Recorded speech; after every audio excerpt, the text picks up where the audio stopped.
Online Manipur की नुंगथिल की पाव मियेंग ताबिरबा पुमनमकपु थोइलाइश्रमना खुरुमजरी अहानबदा मरुओइबा पाव मियोय अमा एक्सीडेंट थोकपदा लेखिद्रे नंबोल पुलिस स्टेशन की मनुंग चना लैबा तिदिम लंबी परिंग की माइबम लोकप चिंग मनाक्ता bullet registration number MN01F9418 तोंगदुना Lakpa मियोय अमा मसा मथंदा एक्सीडेंट थोकपदगी नंबोल CIC दा पुखलबा मतुंग लाइकनबा ngamdana लेखिद्रे हाइरी थौदो सिंगरांग नुमिदांग पुंग 8 रोम तारकपा दुआइदा थोकिबनी हाइरी लेखिद्रबा मियोय अदु कोदोंपुपी ममांग लेकाइदगी लेफ्राकपम रोशन 18 अपोकपा लेखिद्रबा लेफ्राकपम तोंबा कवी हाइना पाव असिना मखा तारकपा अपडेट खेत्रीगांव की एक्स MLA की युमदा बोम लंगसिंदुना पुखाइहलमले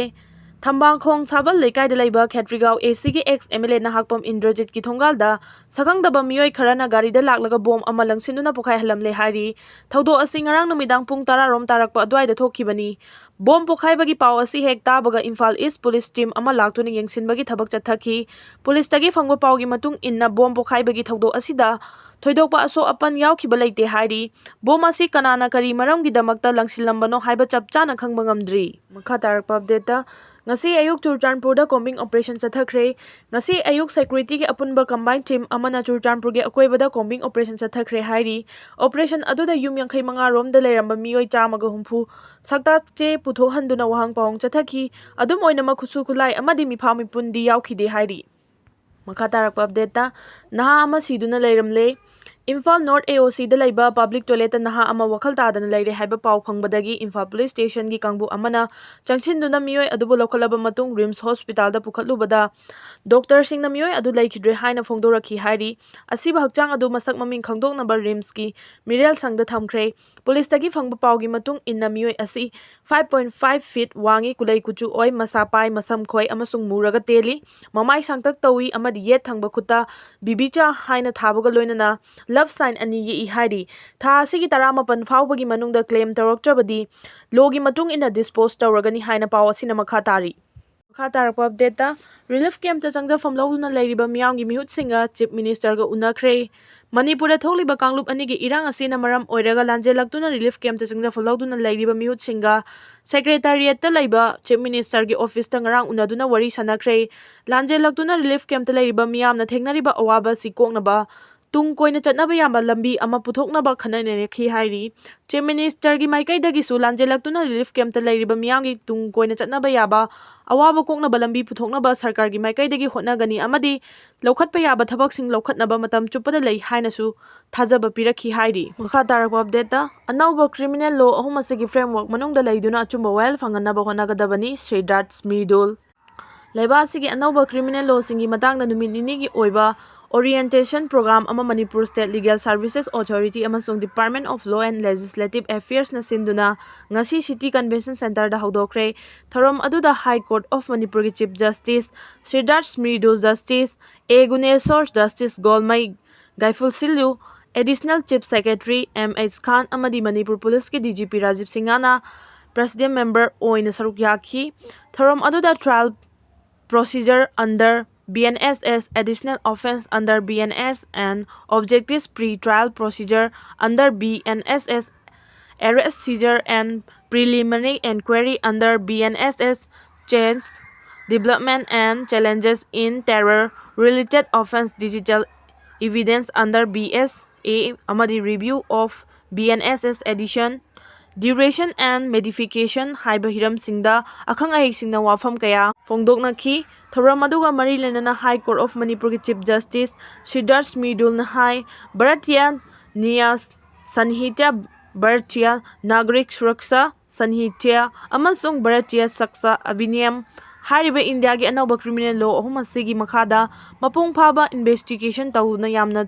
thuba amasung fazaba makhalgi trial pangthoklaba matungda mara leibasing charak pinabagi pandamda nauna puthokpani anauba law ahum asi hana chatnaramba trial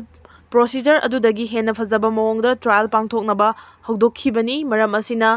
investigating officer prosecutor amasung trial court judge singna anauba criminal law ahum asigi framework manungda leiduna achumba while fanganaba honagadabani stakeholder pumnamak amato oina anauba law asigi matangda nainaduna mapung faba while miyamda fanganaba honaminasi anauba law ahum asigi matangda stakeholder khudingmang ningthina khanganabagi pandamda orientation program amang ngasi pangthoklibasi matam chai hainasu Chief Justice na silli langlibasingbu thagatpa amasung nungaiba phongdokhi. Makha tarakpa update da Arambai Tengol Lion Brigade na lamtu sengdokre. Arambai Tengol na tongan mafamsingda amorakai iram nala sengdokpagi drive chatharakpagi saruk ama oina ngasi Arambai Tengol Lion Brigade ki tengoloi singna Manipur ki lamlongai irongkhonggi akoibada leramba amorakai sing sengdokre. Cleanliness drive aduga mari lenana Lion Brigade ki commander Niranjan Khangembam na hai ngasi pangthokliba cleanliness drive asi Arambai Tengol gi liching purel kurongamba khumangi Tingjang kaijang daba khunai ama haiba wakhalon adu thabak oina pangtokpani haukiba July dagi Arambai Tengol gi unit pumna magna chatharakpa campaign asigi saruk ama oina ngasi mantri purkhi lamlongai irongkhong ngasigi sokjilaba fibam asi kharadang oirabasu kanba ngamnabagi pandamda Lion Brigade ki tengoloi singna amorakai sitpa sengmagi thabak asi chathabani Arambai Tengol asi khulai pairaga lal khaktamang soklagani haiba leite Arambai Tengol di miyamgini miyamgi aifanaba thabak kudingmak Arambai Tengol na ninghanaba leitena tawgani haina mahangna makha na phongdokhi. Katarak update asidi editorial kalam dagi lakot charake hingchabina sari sonba tahaloisi athuba matamda mahausa gi fibam da hanjilaknaba hotnari haiba wafam asi anauba amadi natre haibasi Manipur gi miyamna khangna duna leirabani handakta su Manipur gi Chief Minister Nongthongam Biren ga Union Defense Minister Rajnath Singh ga unabadasu Manipur gi issue gi matangda India gi central government na kupna khanari Manipur da athuba matamda mahausa gi fibam da hanjilaknaba hotnari haiba gi wafam phongdorakpagi pausing state asigi miyamna tanari marak asida state lengang amadi center gi lengangna Assam Rifles na kuki singa lautunaraga jiribamgi boro bekra dagi meitei sing takthoknaba hotnarabra haibagi wafam kayamuk state asigi CSO sing amadi lamdam asigi maikai kaya dagi phongdoknarakpasu leirakli oirakliba fibam asida Manipur gi elhomi miyamna Assam Rifles ta thajaba manglakpasi haukiba tha 13 gi matam asida laktuna leirabani asiguma Assam Rifles ki mawong kaya asina maram oiraga Manipur dagi Assam Rifles lauthokro haina lamdam asigi yelomi singna tha 13 asida lauduna laglibani Manipur da ngasi makuki narco terrorist na maitek singna chama lana landarakpada India gi Central Force singi manungda neutral oina lan khamdabana maram oiraga tha 13 hena irang asi laksinna lerakpani haina Manipur gi yelomi singna khanaduna hojik leiri asiguma fibam asida India gi Central Government amadi Manipur Government na kari maram gi neutral oina mathau pangthoktaba Central Force state asidagi lauthoktabagi maram karigino haiba wahang hangnaduna lamdam asigi miyamna hangnari Manipur da tha 13 hena aranbada yumpham oiraga sanga gi lichat sajat oina terrorist ki thong chathariba narco terrorist sing asida tongsilaga maitek singda landaba manbagi khudam kayamu lamdam asigi miyamna state amadi central lengakta piduna khanganbagi mathakta thabaktagi potharaba BSF ki director General PK Mishra fauba paumi singda phongdokhrabani aduga Manipur gi miyam maru oina state asigi elomi singna Assam Rifles ki thawongda pendabadagi tha 13 hena makhoi gi mathong hoktaba thabak thawong sing asina maram oiraga lamdam asidagi Assam Rifles lauthokro makhoi gi mota topa Central Force oina tharaknaba India lengakta khangan khiba leikhrabani nakala maromda Manipur gi kaithel phumbi nupi singna hokhiba numit kharani gi mamangda state asidagi athuba matamda Assam Rifles lauthokro haiba khongjang gi manung channa numit 15 gi matam phawba thaduna government ta khangan khiba leikhrabani asiguma lamdam asigi yelomi mitei singi achumba kholawbu nathairaga makha tana matam kayamuk amadi tha kaya thamkhikadage haibagi wangsing hangnaduna leirakli Manipur gi tha 13 helaba wathok asi India lengangna yengduna leibagi thawong asi India ga yumthang nariba leibak sing maru oina China da thoklam tarabadi kari oigani haibasi lamdam asigi miyamna ikhangda khangnaramlagani khali maramdi China da aranba thabak tawba yade kariguma kanglon lana thabak tawba China gi citizen sing makhoi gi lengangna hek khangbaga thuba matamda cherak piba maramna ngasi Manipur da India lengangna chathariba lan khamagi thawong asi makti yamna hanthaba thaki lengangni haina